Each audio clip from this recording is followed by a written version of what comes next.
songs are really good. The King of the Carrot Flowers, parts 1, 2, and 3. That was actually a good song, and most of the songs I enjoyed while I listened to it.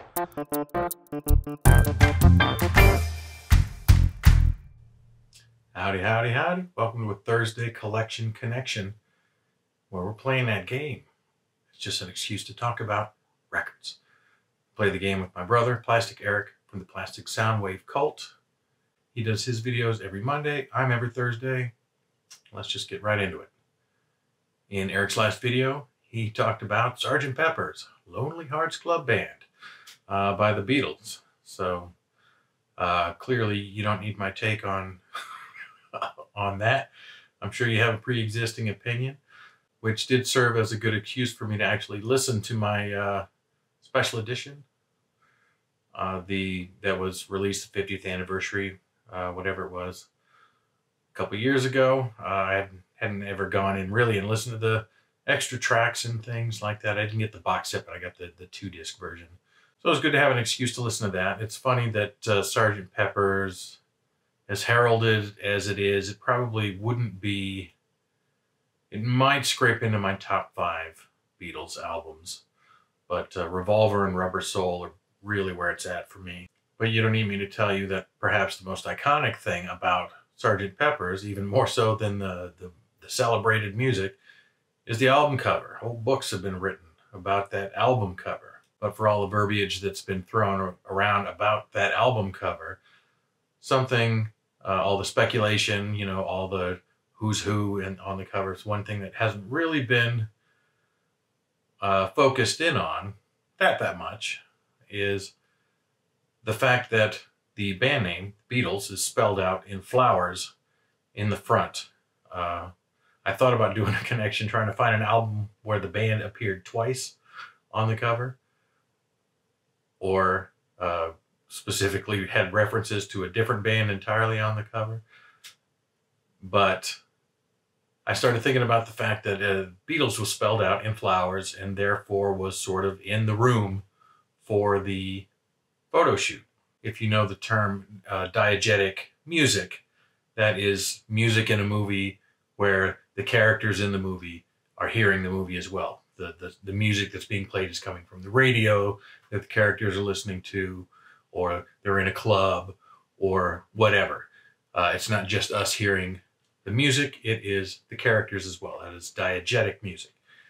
And I thought of this as sort of diegetic typography. The words actually, rather than being placed, you know, as they usually are, on the image after the fact, that the band name was actually there in space. And I looked for another album that featured that. The first thing that came to mind was, I think, Amy Mann's, is it I'm With Stupid? I forget which one it was, but that is done with fridge magnets. But although I have several Amy Mann albums, I do not have the Amy Mann fridge magnet cover album. But I came across an album that I've actually talked about before, not in conjunction with the Collection Connection, but for a video Eric and I did on album covers photography that we like. And that album is from the band The Like, and the album is called Release Me. This album caught my eye in, Eric, you'll find this interesting maybe, in that Rhino record store in Montclair or Claremont, or whichever it is, there in SoCal in 2010. So it was new. The album, they had it in vinyl, and this was just kind of as vinyl was beginning to come back. And the album cover just caught my eye. And clearly it has a very kind of classic style. And so you'll see, well, there is the regular typography here. You'll notice that the dresses actually say Like, L-I-K-E. So they're wearing their band name on their dresses. So even though it does have additional laid on typography, the band name is also here in their dresses. But I digress. The album caught my eye in the record store, and it had such kind of a classic styling. I thought, who is this band that I've never heard of before? That must be a 60s band of some sort, with the go-go dresses and the sort of less than perfect lettering. It's clearly mirroring an old style of record cover, or emulating, I should say. I picked up the album and looked at it and saw that it was a current album at that time. Came out in 2010, and that intrigued me enough that I looked to see if they had the CD, which they did, and I picked it up, having never heard of the band at all before that moment. They were absolutely brand new to me, and every so often I just like to take a plunge, take a flyer, as my wife says, on something that's just pure chance. And sometimes, like with it's a hit with me personally. And so stylistically, this is their second album.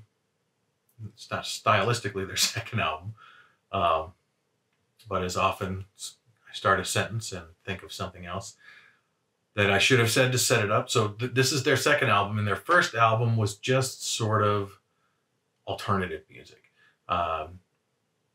The lineup changed a little bit, but it was 4 gals, I believe, each time. And they were kind of the daughters of music industry luminaries. The lead singer is Elizabeth, or as she's called here, Z Berg, who is the daughter of Tony Berg, who's like a A&R guy. And Mitchell Froome's daughter was in the initial lineup, but she's not in this lineup, and I didn't follow up enough to see if who else. Those are the 2 that I remember. And Mitchell Froome's daughter was not here on the second album, but that first album went from being sort of just very alternative-y music, kind of Toad the Wet Sprocket, again, that kind of level of, not bad, but not a whole lot of personality, to this. They just hit on something for this, where you can just tell by the look of it. They look like go-go dancers, and they sound like go-go dancers who, picked up instruments during the band's break.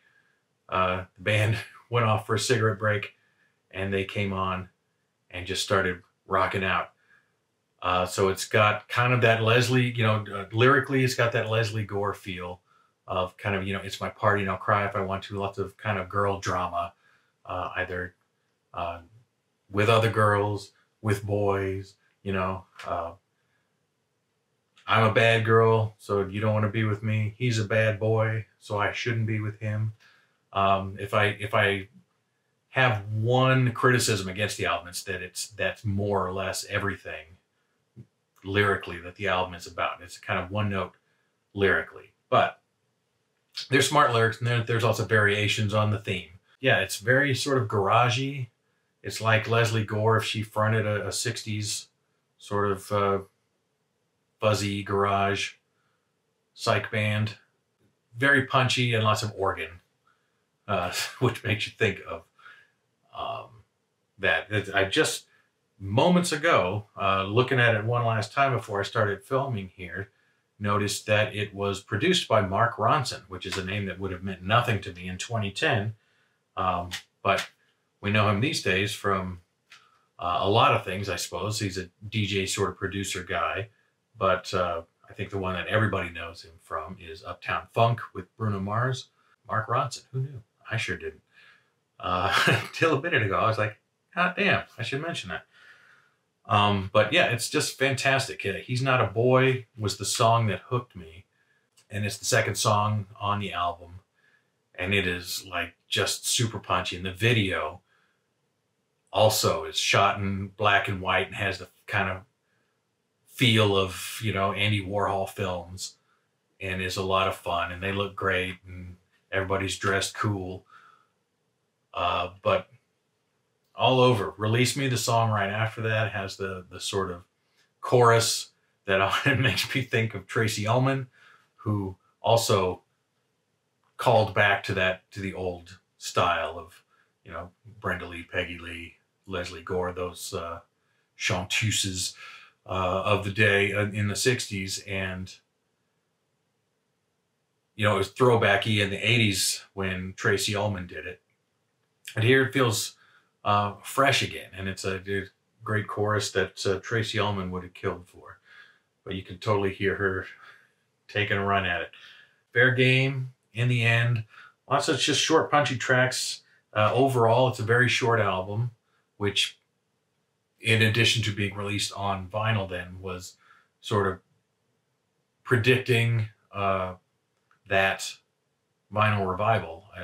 And so instead of a big, long, bloated album, it's tight. It's gonna fit on the vinyl. And probably the whole thing doesn't run much more than 30 minutes, if that.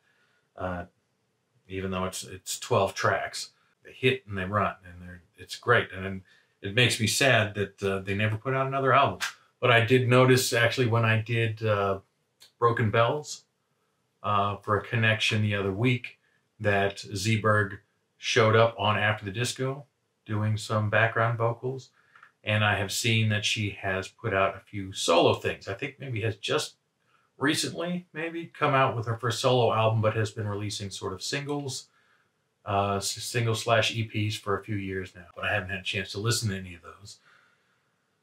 But this ends up being kind of a singular document. It was just, they hit on such a great sound, image, everything just sort of lined up. They went from, or the lead singer, Zeeberg, went from just kind of, regular long hair to this twiggy haircut, heavy eyeliner, and, like I said, they look like go-go dancers, but they rock, and it's a fantastic record. And it's made all the more fantastic for me personally because I just went in completely blind. One of those times where you just buy something based on an album cover. Hadn't heard a thing about them, and it paid off. Sometimes it pays off to take a risk. Lots of times it doesn't, but this time it was a home run. So with that, I will toss it back over to Eric. That connection, once again, is diegetic typography. Typography that exists in the space with the people during the photography. The Beatles on Sgt. Pepper's written in flowers, and the like on Release Me spelled out on their dresses. Super quick listen. You should have no problem smacking this one down here in just 30 minutes flat. And I hope you enjoy it. And if you're watching out there, give it a listen, especially He's Not a Boy. It's a great hook. It'll hook you in, no doubt. But yeah, that's all I have. I've said my piece. So thank you for watching. And bye-bye.